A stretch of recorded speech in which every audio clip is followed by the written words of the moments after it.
Hey everybody, welcome back to Pulp Hero Audio. In today's video, I want to talk about a new animated series that is airing on Cartoon Network's Adult Swim. And that animated series is Genndy or Genndy, I'm not sure of the pronunciation, Tartakovsky's Primal. And the reason I want to talk about, a cartoon is because this series, Primal, hits so many of those pulp notes. Primal is one of the best things to happen in animation in a long time. I don't watch a lot of animated series and things, certainly not as much as I used to, and that's because it seems like it's all a lot of the same kind of stuff. These hyperactive, overly spastic, kind of crude, lowbrow, just blathering on about this, that, and the other, a bunch of nonsense.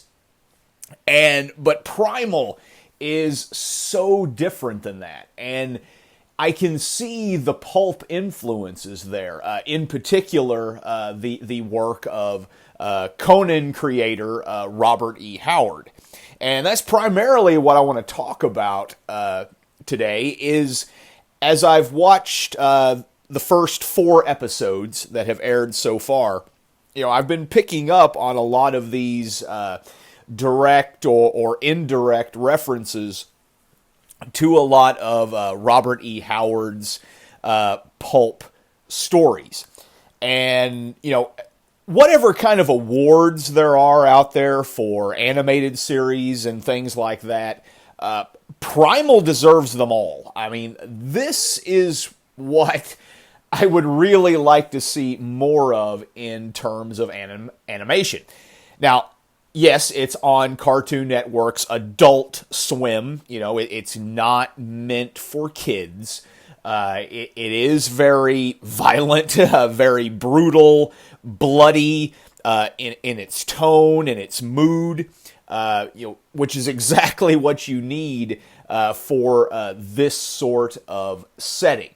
Now, Tartakovsky is better known, or best known, I should say, for his series Samurai Jack, which I'm a little bit familiar with that, and some of what I've seen of that looked pretty interesting, but boy, does Primal really hit all of those notes that, as a fan of Pulp Fiction and Robert E. Howard, Edgar Rice Burroughs, Conan, Tarzan, those kinds of things, Primal just nails it. And again, talking about those references, those direct homages or what have you of Howard's work. I mean, just right from the beginning. The first episode is entitled Spear and Fang, which is the title of Robert E. Howard's very first published work, a short story that he wrote, about cavemen, we would say, and Primal is that as well. So you've got the title Spear and Fang. In this case, Spear is referring to our caveman character, and Fang is referring to this dinosaur character, who they kind of bond over a shared experience, which I don't want to give away too much in spoilers or anything like that. Go watch it. So Spear and Fang, and Spear, the main character, take one look at him. To me, he is quite visually coded as Conan. Now, I know you could probably also throw in some Tarzan and things like that in there, but you look at him, that brow, that mane of black hair, the muscular physique, the broad shoulders, it just screams Conan to me. And some, might have issues with some of the historical anachronisms. Why is this kind of creature interacting with this kind of creature, and that kind of thing? Who cares? It's fun. It's exciting. It's vibrant. It's violent. It's bloody, and it's just a great time watching this series. And one of the most interesting things about it is there is not one single line of dialogue, not one word of dialogue. You get a few grunts and screams and war cries and that kind of thing, but there is no dialogue. It is so visual in its impact, and that is one of the things I love about it. It really captures your attention, and you're watching every single frame, because you don't have all this word vomit just coming at you like you see in a lot of animated series. And I almost think Tartakovsky here is kind of rebelling against that, where a lot of your animated shows, it's just this overly verbose, just wordy, just talk. That they never shut up for a moment and let you actually appreciate the story, the characters, the mood, the artistry, and that kind of thing. And boy, does Primal have that. Again, reminding me also of another great animated movie, Fire and Ice. So moving on with some of our other Howardian references, the Hyborian age, that kind of thing. In one of the episodes, the River of Snakes, River of Serpents, something like that, with snakes, giant snakes. And, you can't have too many Conan stories without, battling some giant snakes. And we certainly have that. There was also the episode which features a mammoth. And the thing about this mammoth is that, he's old, he's scarred. You can tell he's just on his, last legs. He's not going to last much longer, with just all this years of wear and tear upon his body. And I couldn't help but be reminded of, the Tower of the Elephant, when Conan encounters, the elephant-like cosmic being, Yagkosha, and the way that Conan, felt sorrow and mercy for that creature.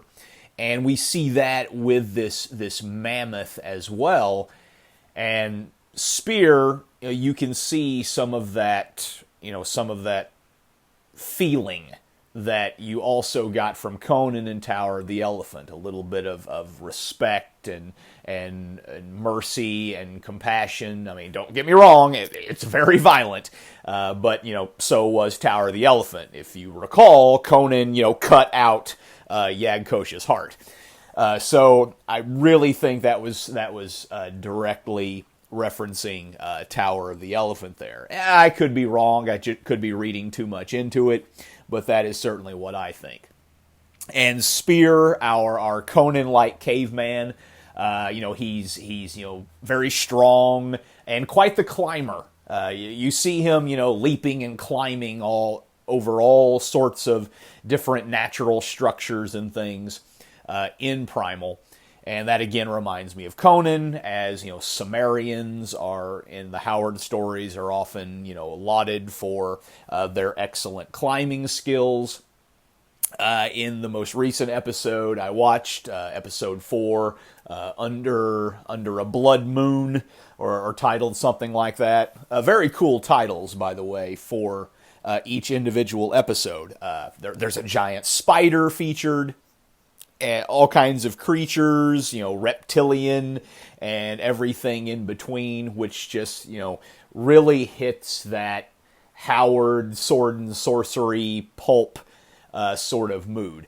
Not that we've really seen sorcery per se in this series, but it definitely still has that sword and sorcery feel to it. From what I understand, this is only going to be a 5-episode series.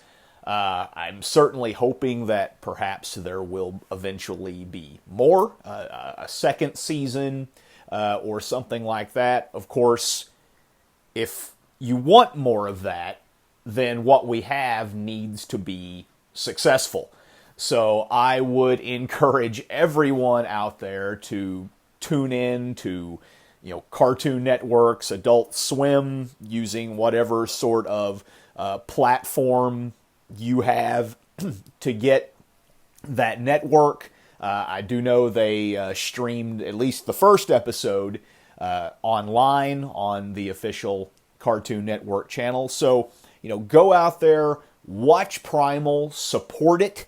If you have social media, let them know that this is something you like, that this is something you appreciate.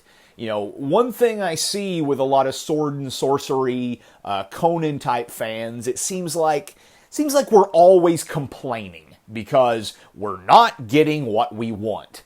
Well, with Primal, we are getting what we claim we want. So get out there and support it, and let those in charge, the powers that be or what have you, let them know that you like this, that this is something that you want to see more of, and who knows, maybe we'll get it and we won't have to complain as much. Alright, so that's all I've really got to say. Go out there, watch Primal, support it. And by watch Primal, I mean use official channels, okay? Piracy is not helping anything. If Cartoon Network doesn't feel like they are getting this out there to the masses by official, legal sort of channels, quite honestly, you're not really supporting anything. And, if you have a basic cable package or something like that, you've got Cartoon Network. It's not difficult to deal with. Now, I don't know how that's going to affect international audiences outside of the United States. I hope that you guys have ways of getting it as well. So, yeah, get out there, support Primal. It is fantastic. Later.